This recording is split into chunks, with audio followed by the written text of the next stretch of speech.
Fish sambar recipe ಯಾವುದೇ ರೀತಿ fish ಇದ್ರೂ ಕೂಡ ಈ ರೀತಿ ಮಾಡಿ ನೋಡಿ ಸಖತ್ ಟೇಸ್ಟಿ ಆಗಿರುತ್ತೆ. ಫಸ್ಟು ಮೀನು ತೊಗೊಂಡು ಸ್ವಲ್ಪ ಸಾಲ್ಟಲ್ಲಿ ನೆನೆಸಿಟ್ಕೊಂಡಿದ್ದೀನಿ. ಹುಣಸೆ ಹಣ್ಣನ್ನು ಕೂಡ ಸೈಡಲ್ಲಿ ಒಂದು ಬೌಲಲ್ಲಿ ನೆನೆಸಿಟ್ಟಿದ್ದೀನಿ. ಒಂದು ಬಾಣಲಿ ತೊಗೊಂಡೆ, ಸ್ವಲ್ಪ ಆಯಿಲ್ ಕೂಡ ಆ್ಯಡ್ ಮಾಡಿ, ಬೆಳ್ಳುಳ್ಳಿ, ಆನಿಯನ್ ಕೂಡ ಸ್ವಲ್ಪ ಒಂದು ಆನಿಯನ್ ತೊಗೊಂಡಿದ್ದೀನಿ, ಆ್ಯಂಡ್ ಕರಿಬೇವು,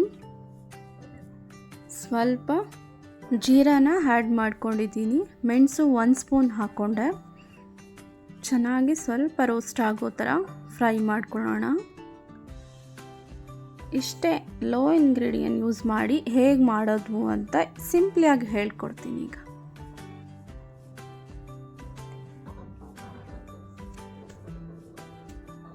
ನೋಡಿ, ಚೆನ್ನಾಗಿ ಫ್ರೈ ಆಗಿದೆ. ಮಿಕ್ಸ್ ಮಾಡಿಕೊಂಡು ಮಿಕ್ಸಿ ಜಾರ್ ಮಾಡ್ಕೊಳ್ಳೋಣ. ಮಾಡಿಕೊಂಡೆ ಒಂದು ಪೇಸ್ಟಿ. ದೆನ್ ಕಡಾಯಿಲಿ ಆಯಿಲ್ ಹಾಕ್ಕೋತಾ ಇದ್ದೀನಿ. ನೆಕ್ಸ್ಟ್ ಮೆಂತ್ಯ ಇದ್ದರೆ ಹಾಕ್ಕೊಳ್ಳಿ, ಬಟ್ ಟೇಸ್ಟಿ ಆಗಿರುತ್ತೆ.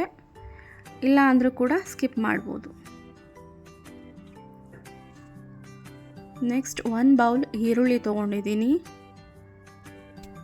ಸಣ್ಣದಾಗಿ ಕಟ್ ಮಾಡಿ ಇಟ್ಕೊಂಡಿದ್ದೆ.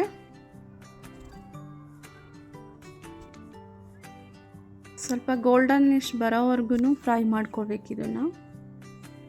ನೆಕ್ಸ್ಟ್ 2 ಚಿಲ್ಲಿ ಆ್ಯಡ್ ಮಾಡ್ಕೊಂಡಿದ್ದೀನಿ, ಸ್ವಲ್ಪ ಕರಿಬೇವಿನ ಸೊಪ್ಪು,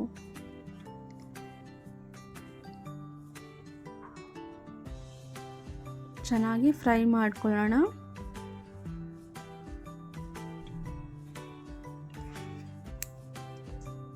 ನೆಕ್ಸ್ಟ್ 1 ಟೊಮೊಟೊ ತೊಗೊಂಡಿದ್ದೀನಿ, ಸಾಲ್ಟ್ ಕೂಡ ಮಿಕ್ಸ್ ಮಾಡಿ.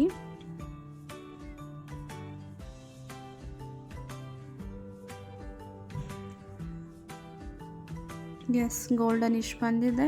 ಈಗ ಟೊಮೊಟೊ ಹಾಕೋಣ.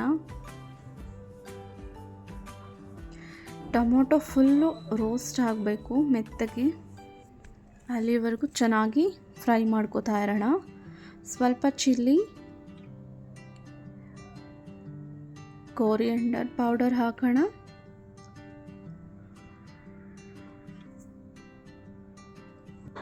ದೆನ್ ಸ್ವಲ್ಪ ಎಲ್ಲೋ ಆ್ಯಡ್ ಮಾಡ್ಕೊಳ್ಳಿ, ನಾನು ಸ್ಕಿಪ್ ಮಾಡಿದ್ದೀನಿ. ನೆಕ್ಸ್ಟ್ ಮಸಾಲ ರುಬ್ಕೊಂಡಿದ್ದೋ ಅಲ್ಲ, ಅದನ್ನು ಹಾಕ್ಕೊಳ್ಳೋಣ. ಈಗ 1 kg ಫಿಶ್ ತೊಗೊಂಡಿದ್ದೆ ನಾನು.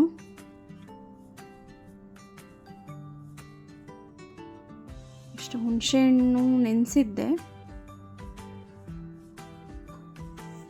ಲಿಕ್ವಿಡ್ ಮಾತ್ರ ಬಿಟ್ಕೊಂಡಿದ್ದೀನಿ. 1 ಗ್ಲಾಸಷ್ಟು ವಾಟರ್ನ ಆ್ಯಡ್ ಮಾಡ್ಕೊಂಡಿದ್ದೀನಿ. ಇದು ಚೆನ್ನಾಗಿ ಕುದೀತಾ ಇರಬೇಕು. 10 ಮಿನಿಟ್ಸ್ ಬಿಡೋಣ. ನೆಕ್ಸ್ಟ್ ಫಿಶ್ ಕರಿ ಅಂತ ಪೌಡರ್ ಸಿಗುತ್ತೆ, ಅದನ್ನು 2 ಸ್ಪೂನ್ ಆರ್ 1 ಸ್ಪೂನ್ನ ಆ್ಯಡ್ ಮಾಡ್ಕೊಳ್ಳಿ. ಸಖತ್ ಟೇಸ್ಟ್ ಸಿಗುತ್ತೆ. ನೀವೇನೇ ಮಸಾಲಾನ ಆ್ಯಡ್ ಮಾಡಿದರೂ ಕೂಡ ಸ್ವಲ್ಪ ಈ ಪೌಡರ್ನ ಆ್ಯಡ್ ಮಾಡ್ಕೊಳ್ಳಿ, ಟೇಸ್ಟು ತುಂಬ ಚೆನ್ನಾಗಿರುತ್ತೆ. ಫಿಶ್ ಎಲ್ಲ ಈಗ ಕುದೀತಿದೆ, ಅದರಲ್ಲಿ ಹಾಕೋಣ.